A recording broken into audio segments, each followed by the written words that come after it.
this is part 3 of my calligraphy series. In this episode, I'll be starting with the plain italic capitals and then introduce the serifs. For the capital letters, you hold your pen at a 15-degree angle, not a 45-degree angle. So that would be more like this versus this. And you can easily find a 45-degree angle by creating a square, cutting it down the center to get 45 degrees, and then cutting that center into thirds here.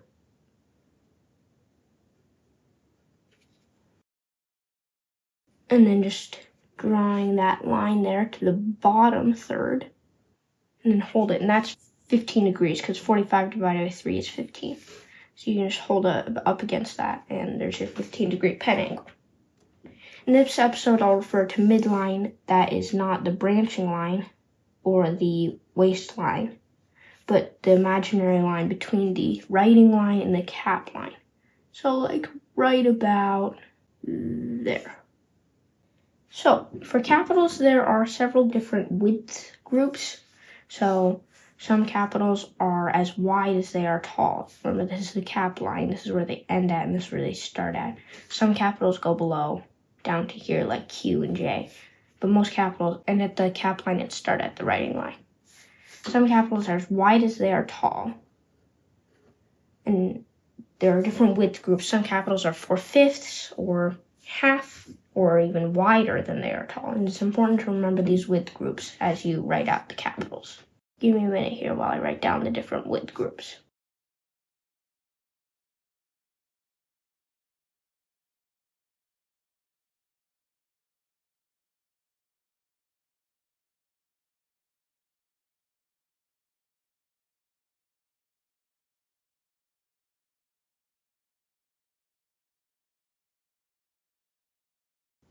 So these are the different width groups. These at the top are as wide as they are tall. And then these are 4/5 as wide as they are tall. These are half as wide as they are tall, and these are wider than they are tall.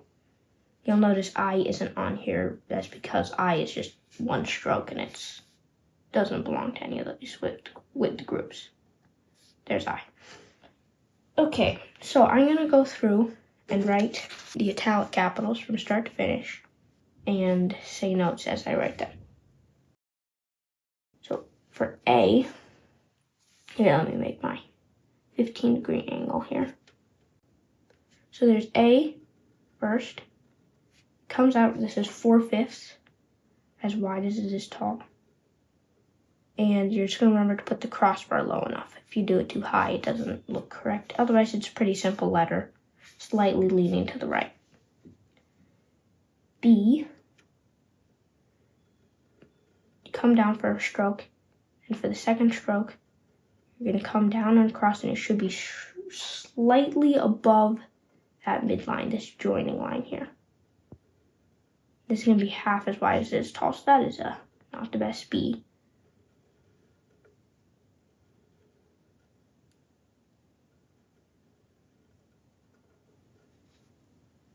That's a little better. Still not great. This bottom one should be slightly larger than the top one, and this should be kept thin and slightly above that midline. C is, again, 2 strokes. You start over here. It's pretty straightforward. Make this one stick out slightly more so you have that 5-degree angle there. Don't round it too much. You can come down a bit on both sides, but up and down, but not too much. Then D, single stroke. It's as wide as it is tall. And what you're going to do is you're going to come down and then start this bottom stroke a bit, and it can go a little below.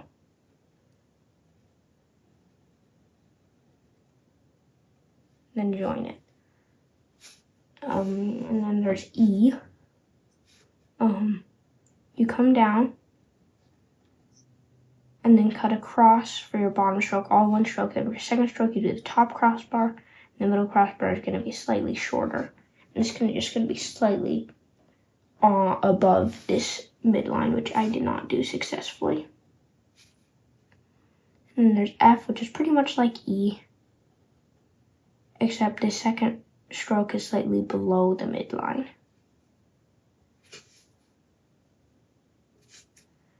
And there's G, which is basically just a C, but with that extra stroke at the end.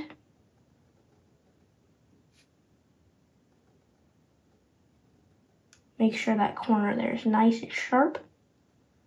Curve it a little more than C, but not too much. H is super simple. It's just one stroke, two stroke, and then you add the center line. It is in that second width group 4/5, so it should be less wide than the G. Maybe it's a little too wide here. I is just that one stroke there, super simple. That perhaps leans too much. And this looks like a more 10-degree angle than a 5. Then there's J. J is like an I. We're going to come down under and go halfway to the right descender line from the writing line.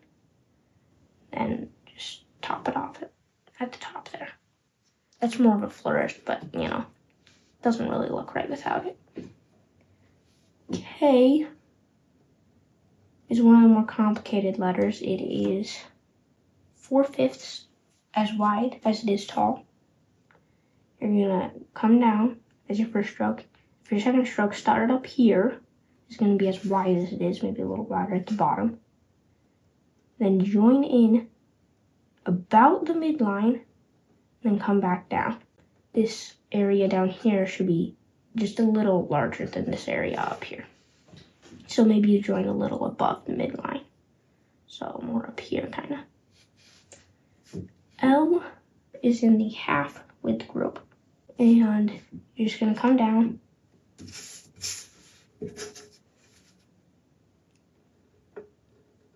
Like an I. And then just come across and curve up a tiny bit. Just make sure it's the right width. It's a pretty basic letter. M is not. M is one of the more complicated letters. Grab that 15-degree angle. First stroke is going to be coming on the top from down and slant down just a bit. Then this is going to go to the center. You're going to pick up one corner of your pen. Just pick up one corner so you're only writing with one corner. Then you're going to come for your third stroke and do the same thing except with the other corner. So you have a little gap here.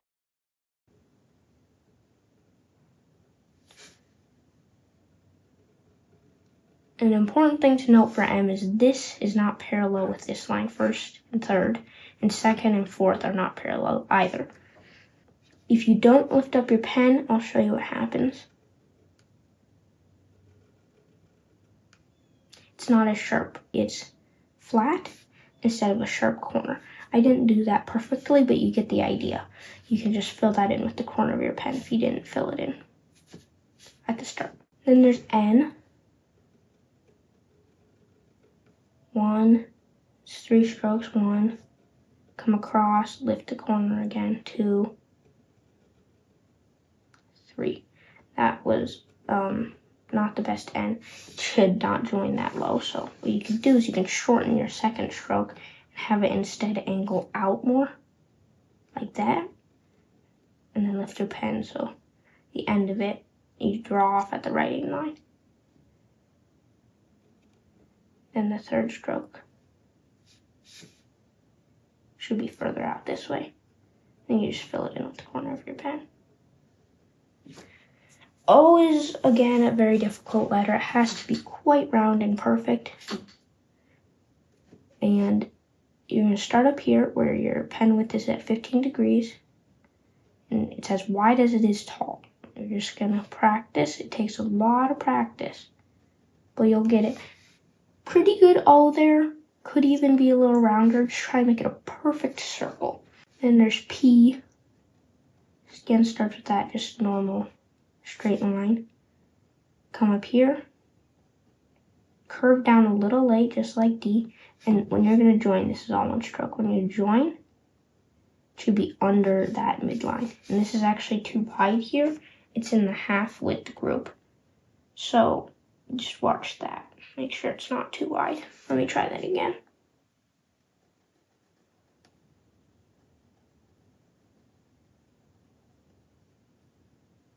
That's a little better. Q is an O, basically, but with an extra flourish, so just write an O. And then add that stroke. It doesn't have to go all the way down. You can just do halfway. It's a little long if you go all the way. It can be like 3/4 even. R, again, that flat stroke. And then you're going to curve in as your second stroke. Make sure this is just right below the midline. And branch out here, right at that intersection, not anymore in. R is one of the harder characters. You have to round this well so that it doesn't look like a straight line right there.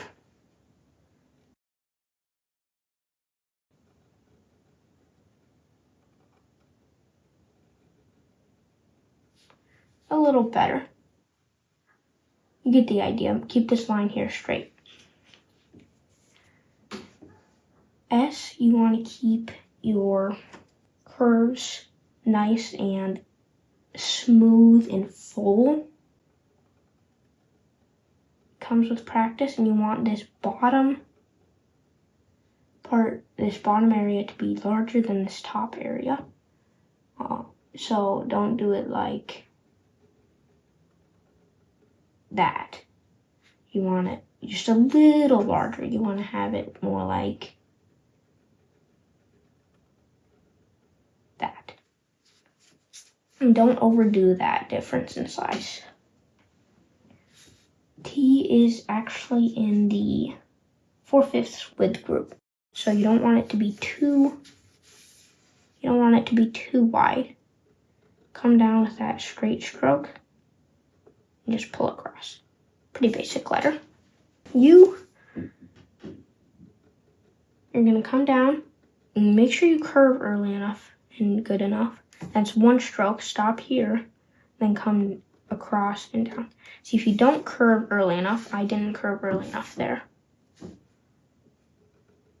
you end up with that. You have to make sure you curve early enough and high enough so that when this comes in, you actually have a little bit of space here versus no space at all. Again, that's not the best view there. I'll try it again. Try and get it nice. That's better. Not perfect still. V is basic letter again, is 2 strokes. You just watch that angle. Make sure it gets 5 degrees. It's one of the more hard letters to get at 5 degrees. And I actually slanted that backwards.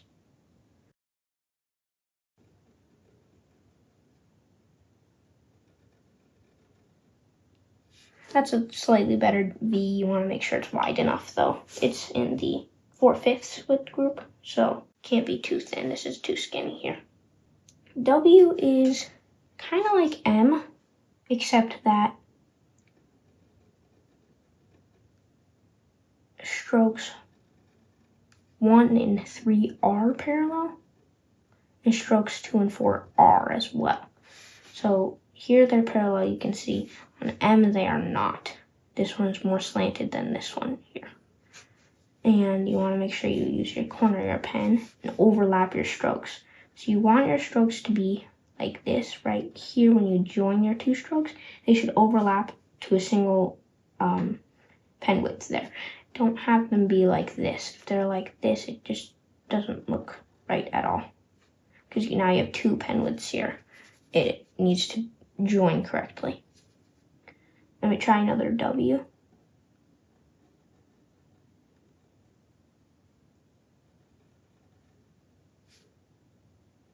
Make it that parallel. Then here, you're just gonna watch this here. Try and make it somewhat symmetrical. Don't make this way bigger than over here. So watch these two areas. X is basically just a large X. It's pretty simple. Just across and across. One thing you do have to know, a couple things actually, this should be bigger, this area down here should be bigger than this area up here, which I did not do correctly. And just watch that 5-degree angle on both sides. Let me try that again.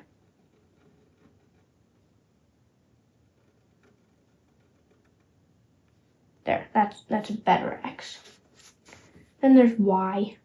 Y, the first stroke does this left branch and the bottom part. So it's actually only 2 strokes for the Y. It's a pretty simple letter again. Z, you're gonna have a little bit of curve, not too much. Cut across and then a little bit of curve. It's all 1 stroke.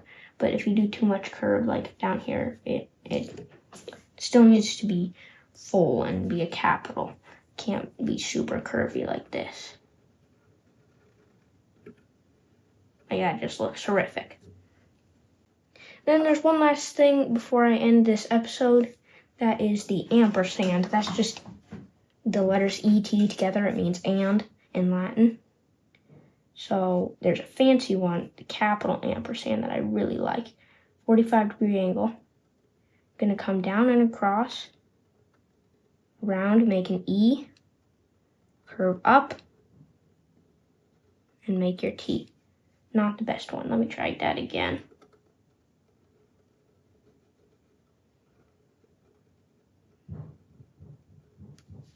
Yeah, there's your and. So you could say Y ampersand Z. It's Y and Z. This is just a nice fancy bit you can add whenever you're writing in capitals or even lowercase. It's a little big for lowercase, but it still works. And I think that's it for this episode. I didn't have time for the flourishes this episode, but I'll do both the slab flourishes and the swash flourishes next episode.